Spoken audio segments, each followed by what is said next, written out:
Assalamualaikum warahmatullahi wabarakatuh. Jumpa lagi bersama Asaview. Bagaimana kabar kalian? Semoga kalian dalam keadaan baik-baik saja dan sehat walafiat serta dimudahkan segala urusannya. Amin. Kali ini saya akan mencoba merekomendasikan beberapa LCD untuk kalian. Kita akan mereviewkan satu-satu LCD ini. Dari yang pertama yaitu LCD Indo SPP dan kemudian diikuti oleh LCD Rocker dan diikuti oleh LCD ZS. Oke, kita langsung saja mereview LCD berikut ini. Dari kita akan mulai LCD yang pertama yaitu LCD Indo SPP.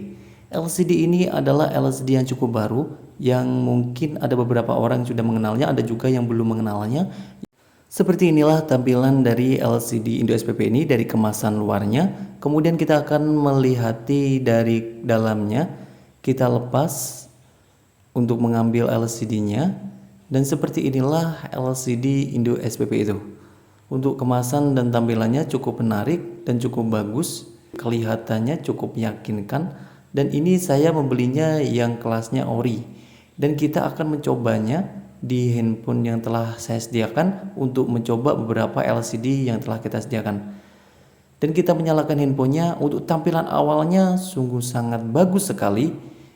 Untuk kepekatan warna hitam sendiri ini saya rasa ini cukup optimal seperti ori bawaan handphonenya. Sangat bagus sekali ya untuk Indo SPP ini untuk kepekatan warna hitamnya, dan kita akan menunggu sampai handphone itu masuk ke menu utamanya. Dan seperti inilah tampilan dari LCD Indo SPP ini ketika kita nyalakan handphonenya sampai ke menu utamanya. Untuk tampilannya sendiri menurut saya ini bagus, cukup bagus ya. Dan kita coba untuk kontrasnya juga berjalan dengan normal. Untuk ketajaman warnanya, kerapatan warna, resolusi gambarnya cukup bagus. Cahaya dan kontrasnya juga berjalan dengan normal tadi. Kejernihan layarnya juga bagus. Untuk responsifnya ini cukup bagus juga ya.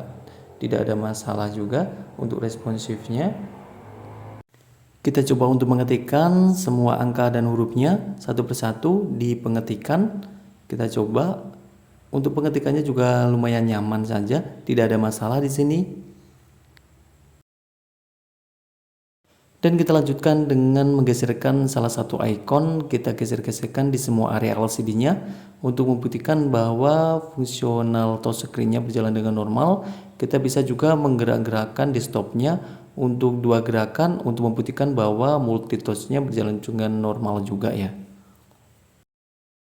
Untuk lebih jelasnya kita akan melepas sedikit ini untuk plastiknya agar kalian bisa melihat secara sama seperti apa tampilannya ini. Dan kita akan mencoba untuk menggunakan aplikasi multi-touch testnya untuk lebih meyakinkan bagaimana multi-touch-nya itu berjalan di LCD Indo SPP ini.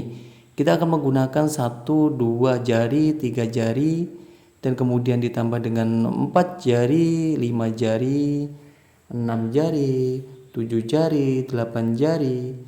8 jari sudah berjalan seperti inilah perjalanannya, ditambah 10 jari. Udah nampaknya sedikit patah-patah untuk 10 jarinya tapi masih bisa berjalan. Seperti inilah full touch-nya sekarang sudah berjalan semuanya dan memang bisa 10 jari. Dan kita ulangi lagi sekali lagi untuk meyakinkan ya untuk 10 jarinya. Dan seperti itulah tampilan daripada LCD Indo SPP ini ketika kita menggunakan multi touch testnya, dimana kita memang bisa menggunakan 10 jari ya.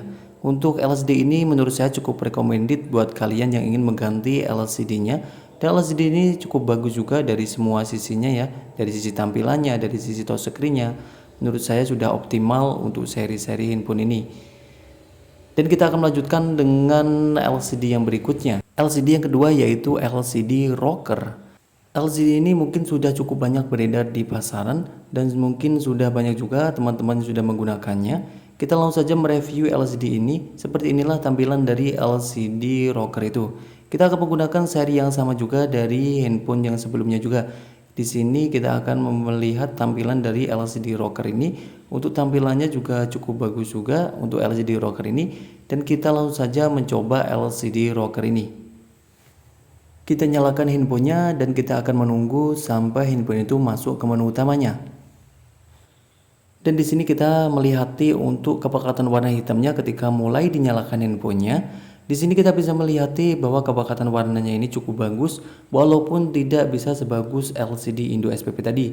Tapi menurut saya LCD ini cukup bagus saja, cukup layak saja untuk digunakan ketika dia baru mulai nyala handphonenya. Ini kepekatannya lumayan saja. Dan seperti inilah tampilan daripada LCD rocker itu ketika masuk ke menu utamanya. Kita bisa perhatikan dari kecerahan warnanya dulu. Kita perhatikan dulu kecerahan warnanya ini cukup lumayan dan bagus ya untuk pencahayaannya. Untuk ketajaman warna, kerapatan warna, resolusi juga lumayan saja. Untuk kejernihan layar juga lumayan. Dan untuk flash rate atau kerapatan responsifnya ini lumayan juga, tidak ada masalah. Dan kita akan masuk ke menu pengetikan dan kita coba ketikkan satu persatu huruf dan angkanya. Kita akan melihat seperti apa kenyamanan dari pengetikannya. Kita rasakan satu persatu. Untuk pengetikannya ini saya rasa cukup nyaman saja, tidak ada masalah di sini.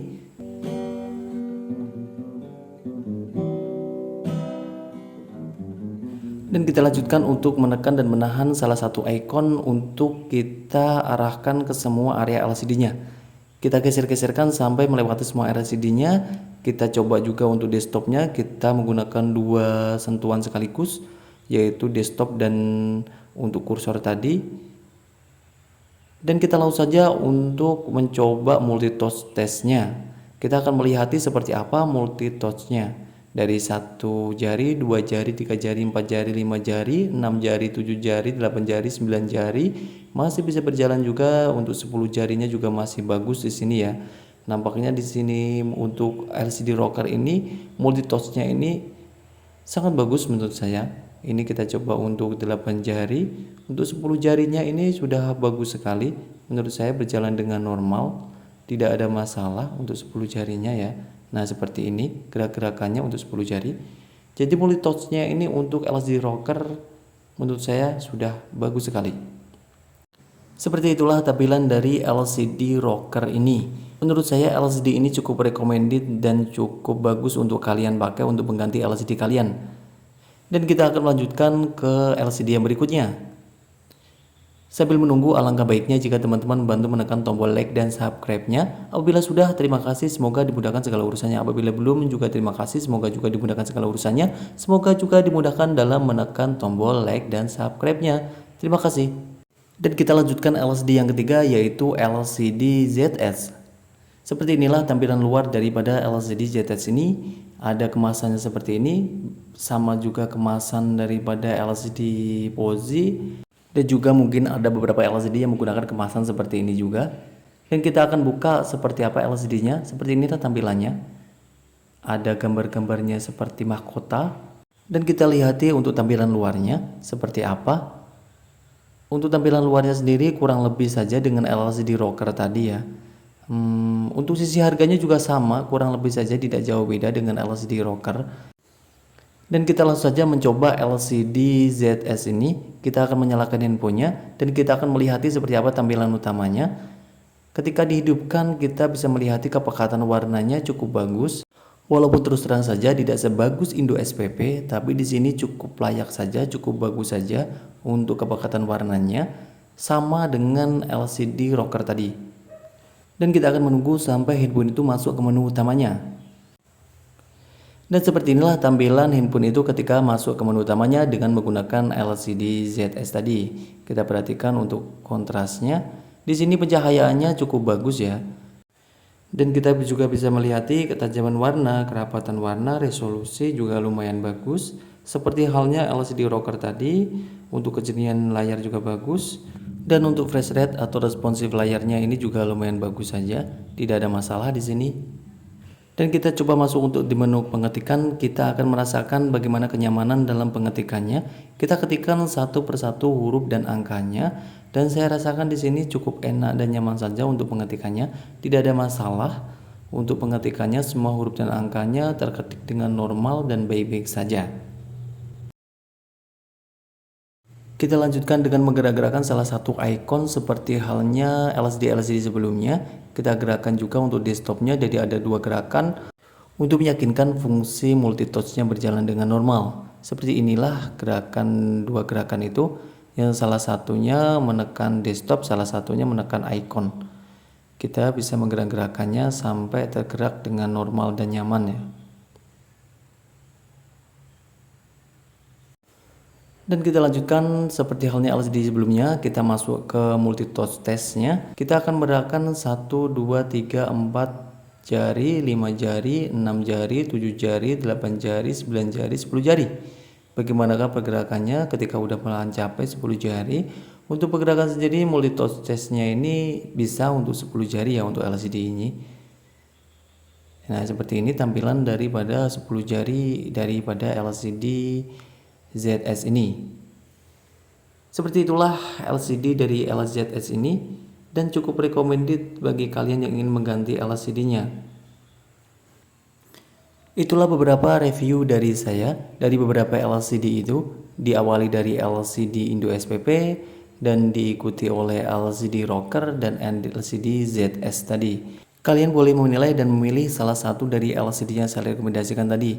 Tentu saja semua pilihan itu ada berada di tangan kalian, manakah LCD yang terbaik untuk kalian. Saya cuma bisa mereview bagaimana LCD itu ditampilkan satu persatu. Semoga bermanfaat bagi kalian yang ingin mengganti LCD-nya. Jika ada salah kata, saya mohon maaf. Sampai jumpa lagi. Wassalamualaikum warahmatullahi wabarakatuh.